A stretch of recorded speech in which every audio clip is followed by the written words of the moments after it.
Hi, today I'm here at home in my dye kitchen and we're going to have a little experiment. So I have this process that I call Wanda's War, and it's about opposing temperatures of dye, and we're going to work that today. So I have a 9 by 13 inch pan.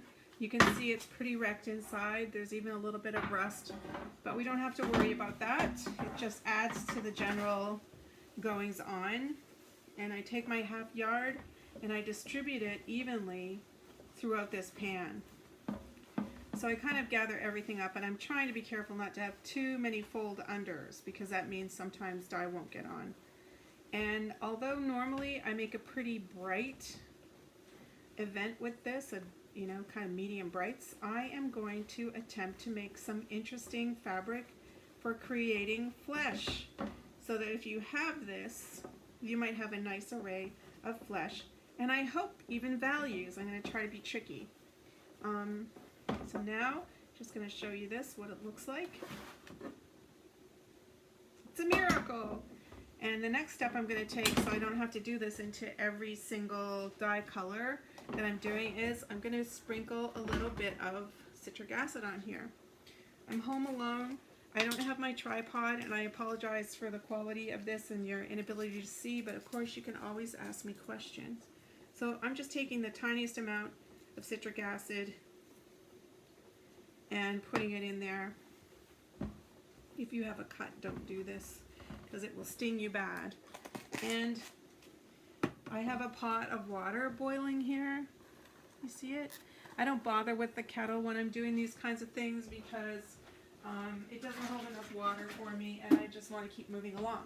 So because I'm going to make lights, I'm going to use a 1 cup measure and maybe 3/4 to a cup. Let me see, what have I got in there?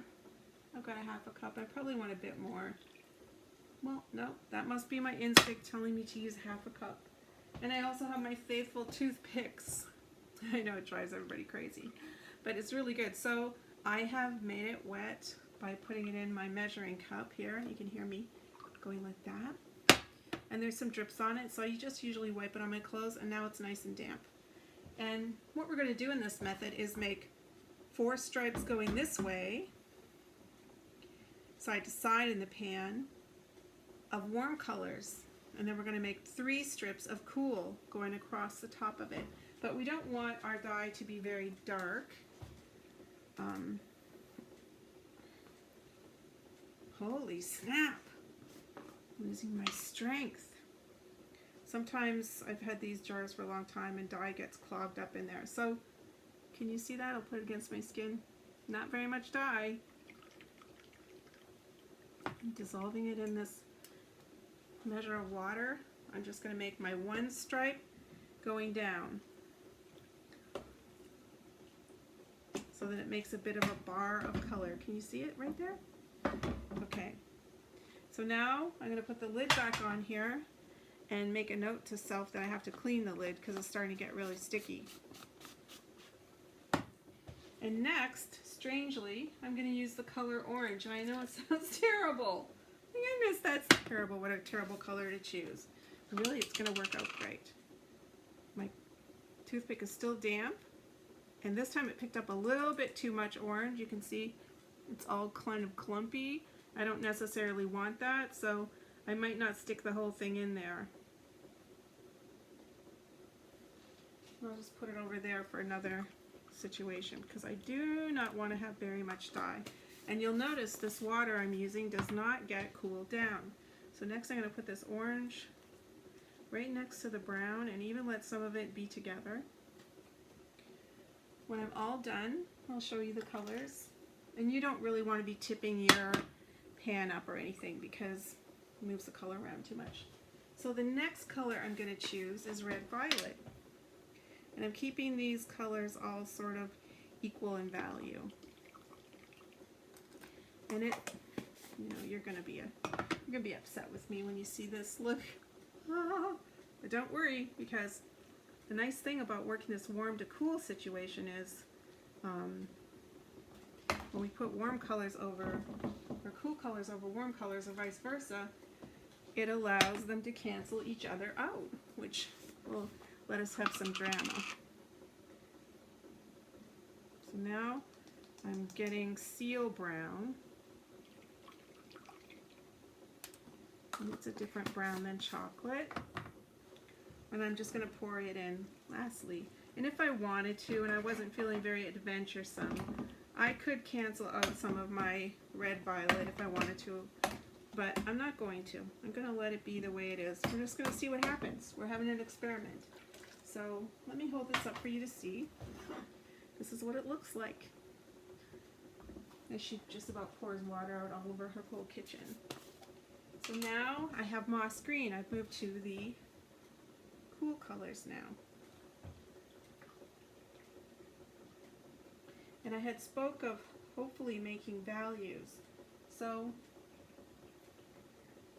I'm going to vary the amounts of dye I put in the cool stripes. So I'm using, and of course there's more area to cover in the cool because we're going the opposite way. We're going the length of the pan, not the width of it.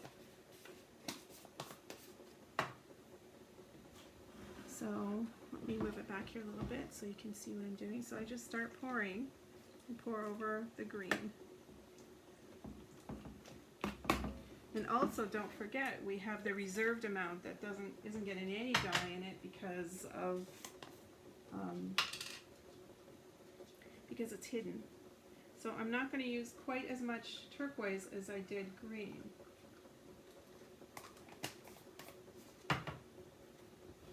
Here it is here. And then the last color I have is bottle green, and it's a very dark color, and I want to use barely any.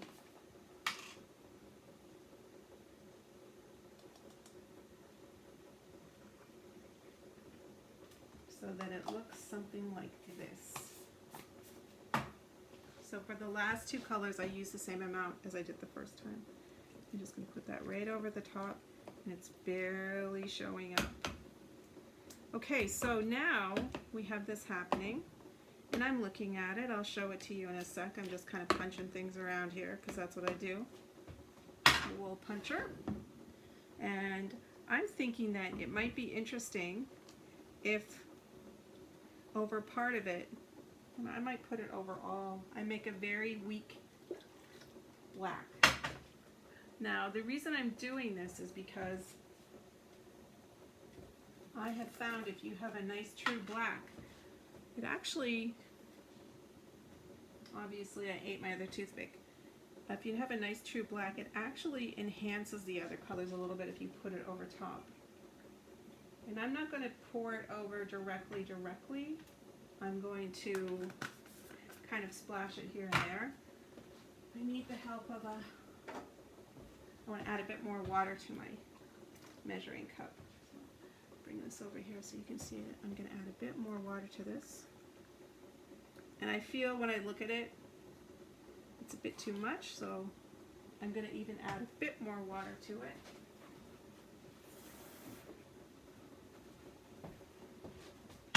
And now I'm just going to pour it all over myself. I'm just going to pour it over in these interesting spot ways, or where I feel a color might be too bright or too much.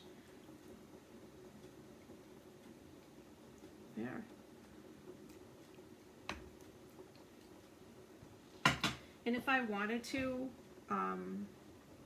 I could have made this so it was in different values so that I'd have more that I could choose from. But let's just see what happens with this. I've only ever done it very brightly. I can see that I have a lot of reserve. Let me pull this back a little bit. When I pull it up a little, which you never want to do, I have a lot of reserve and a lot of the pure color, so I think we're going to get some interesting wool. Alright, so now what you do is you don't wash your hands in your dye pan, no. Now what you do is you turn your oven on and just let it process for maybe 20 minutes or so until the water's clear. I bet you if I tested, the water would be almost clear now, because when we do this hot process with light colors, yeah, the water is actually clear. And when we do it this way, things get processed very quickly because it's hot, the acid's present, the dye's there, boom. All right, so I'll show you later what this looks like. Thanks so much for watching.